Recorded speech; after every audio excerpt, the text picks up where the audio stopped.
네, 다음은 윤상현 의원님 질의해 주시기 바랍니다. 우리 64년 만에 문민 장관으로서 기대감이 큽니다. 감사합니다. 예, 후보자님, 네. 우리의 주적은 북한이 우리의 주적입니까? DJ 정부 이후에 북한군과 북한 정권은 우리의 적이다. 이것은 명확히 우리의 나와 있고, 실질적인 그 즉각적인 생각에는 위협이죠. 변화가 없습니다. 그러나 북한은 우리의 주적이냐? 네. 이거에 대한 대답은? 북한뿐만 아니라 우리의 영토, 영해, 영공을 위협하는 것은 다 우리의 적 아니겠습니까? 북한은 우리에게 실질적 군사적 위협이면서도 어떤 통일의 파트너죠. 그렇습니다. 파트너로서 특수한 잠정적 특수 관계에 있죠. 천안함 폭침 2010년이죠. 3월 26일. 천안함 폭침의 이 책임 주체는 누구입니까? 천안함 폭침의 책임 주체는 북한 정권과 북한군이라고 할 수 있습니다. 예, 북한군이죠. 네. 그러면 천안함 폭침이 당시 MB 정부의 강경책 때문에 원인이 있다. 정동영 우리 외교부 장관 후보자님 어제 그렇게 말씀하셨. 그거 동의하십니까? 저는 북한을 항상 두 얼굴로 바라봐야 된다고 생각을 항상 갖고 있는 사람 중에 한 명입니다. 북한은 6.25 전쟁 이후에 항상 호시탐탐 우리 남한을 노렸기 때문에 그런 일관된 신념과에는 변화가 없습니다. 진보 보수 정권을 뛰어넘어서 북한이 하는 것은 항상 우리가 캐션 마크를 바라보고서 바라봐야 되고 또 어떤 때는 동족으로서의 또 두 눈으로 또 바라볼 수 있는 그런 후보자님, 그러니까 당시 MB 정부의 강경책 때문에 천안함 폭침 북한이 단행했다. 동의하십니까? 그건 뭐 보는 사람 입장에서 약간 다를 수 있겠습니다. 근데 뭐 꼭 단순히 그 이유만은 아니라고 생각합니다. 예, 사실 저는 MB 정부의 강경책이 아니라 북한 정권의 강경책이죠. 예를 들어서 MB 정부가 태동한 다음에 제가 기억하기로 2008년 7월 달인가 박왕자 씨 피살 사건이 금강산 여행객이죠. 피살 사건이 나. 그거 보면은 의도된 계획된 사살이었습니다. 의도된 계획된 사살. 그래서 MB 정부가 당연히 우리 대한민국 국민 박왕자 씨에 대해서 피살 사건에 대해서 책임 규명해라. 진상 규명해라. 또 재발 방지 대책 만들어라. 책임자 처벌 당연한 요구했거든요. 정상적인 정책을 했거든요. 원칙적인 정책이었습니다.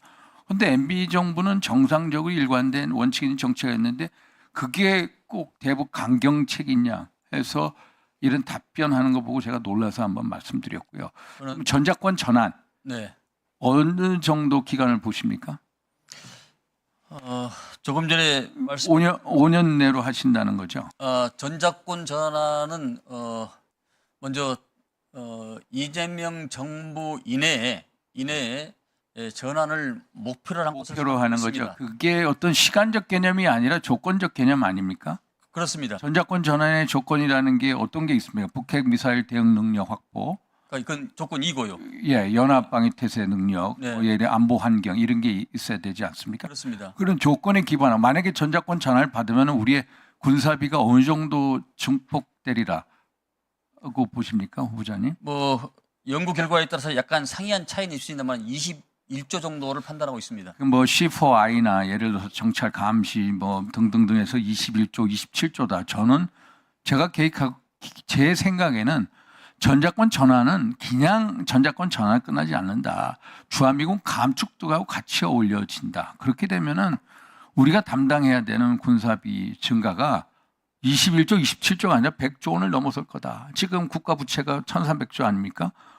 거의 1,276조죠. 그러면은 만약에 이런 어떤 군사비 지금 우리가 61조 쓰는데 군사 비용이 엄청난 증가로 이루어지고 그러면은 결국은 GDP 대비 우리 국가 부채가 50% 훨씬 넘을 거고 그러면 우리의 신용 등급에도 적지 않은 영향을 미칠 거고 그래서 이것을 어떤 이 단순 그런 숫자적 개념으로 또 자주적 개념으로 우리가 빨리 전작권을 가져야 된다 이런 게 아니라 실질적으로 군사 능력 확보가 중요하다. 동의하시죠? 네, 동의합니다. 예, 그러면은 후보자님 전작권 전환을 위해서 우리가 자체적 핵무장이 필요하다. 동의하십니까? 제한적 핵무장입니다. 북한이 핵 우리 할 때까지 우리도 핵 무장을 하겠다. 저거는 이제 자체적 제한적 핵무장이라고 하는데 그게 필요하다고 보십니까? 우리 대한민국은 NPT 체제에 속해 있기 때문에 NPT 체제를 탈퇴 이탈하지 않는 한은 어떤 핵도 한반도에 핵을 가지고 오는 것은 쉬운 문제가 아니다. 그럼 그건 반대하시죠. 그러면 NPT 10조에 보면은 예를 들어서 국가 위기 상황, 국가 이익에 심대한 영향을 미칠 때는 우리가 탈퇴할 수가 있습니다. 만약에 전작권 전환이 이루어지고 주한미국 감축이 되고 엘브리지 국방부 정책 차관이 얘기한 대로 핵무장 해주겠다 이런 식이면은 전작권 전환을 가져올 때는 자체적 핵무장 해야 된다. 저는 이렇게 봅니다. 그러니까 의원님의 말씀은 대전제가 예, 우리가 통상과 무역으로 먹고 사는 나라인데 예. NPT를 탈퇴해서 우리 근데 스스로 그거를 혈액 갱생하고 살 능력과 역량이 만약 되면은 NPT 탈퇴하더라도 NPT 탈퇴는 미국의 어떤 동의를 얻고 하는 거죠. 그래서 자체적 제한적 핵무장하자. 그러면 지금 북한이 배치된 ICBM이 몇 개라고 보십니까? 실전 배치된 게? 제가 알고는 있습니다만 공개적으로 말씀. 한 10여 개라고 알고 있습니다. 그러면은 ICBM을 가지고 있는데 미국을 때리는데 한 번 더 방위를 위해서 뉴욕이나 워싱턴을 희생 안 합니다. 그러면 만약에 북미 대화가 이루어지면은 핵 폐기가 아니라 핵 동결로 될 거고 핵 동결로 가면 북한은 사실상 핵 보유국이 됩니다.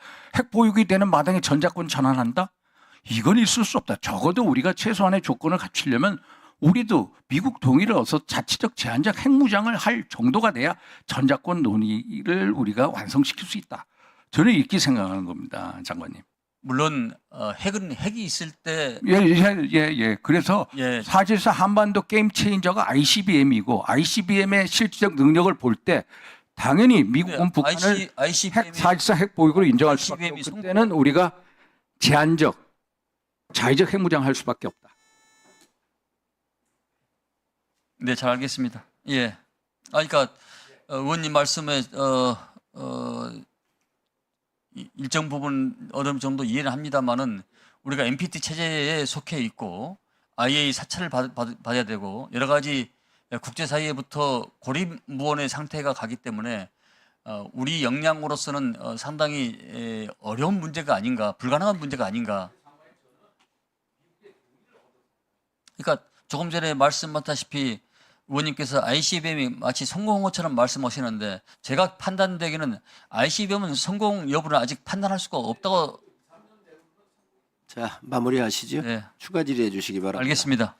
다음은 백선희 위원님 질의해 주시기 바랍니다. 네, 먼저 64년 만에 문민 국방부 장관